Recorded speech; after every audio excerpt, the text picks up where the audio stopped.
Leur mécontentement est à la hauteur de leur engagement dans la crise sanitaire. Depuis plus d'un an, les infirmiers anesthésistes sont indispensables en réanimation, sans la reconnaissance salariale de leur niveau d'études, Bac+5. La différence sur le premier échelon entre un infirmier et un infirmier spécialisé, donc les infirmiers anesthésistes, c'est 13 €. Alors pour 2 années d'études supplémentaires, ça fait un peu dur pour nous, si vous voulez, à accepter. On demande juste à être reconnu à notre niveau de formation et le niveau de responsabilité. Les infirmiers anesthésistes sont polyvalents, intervenant aussi bien en réanimation qu'aux urgences. Ils réclament un statut qui valide leurs compétences et leur autonomie, auxiliaire médical en pratique avancée.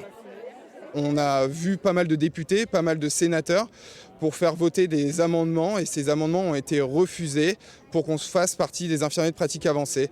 Donc ça c'est la première partie, c'est une reconnaissance statutaire qui en fait tarde à venir et où Olivier Véran nous discrédite complètement par rapport à nos compétences.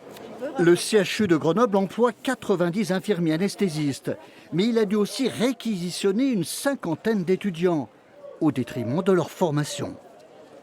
Au bout d'un moment, on ne peut pas augmenter ce temps de réquisition ad vitam aeternam, quoi. Il faut trouver d'autres solutions et on ne peut pas réquisitionner les étudiants de spécialité à chaque fois qu'il y aura un problème. En fait, on n'est pas une variable d'ajustement. En fait, le problème de ressources humaines, il est chronique à l'hôpital. Ces infirmiers suivent la grève nationale sur leur temps de repos, car ils doivent continuer à assurer les soins, tous assignés à leur service hospitalier.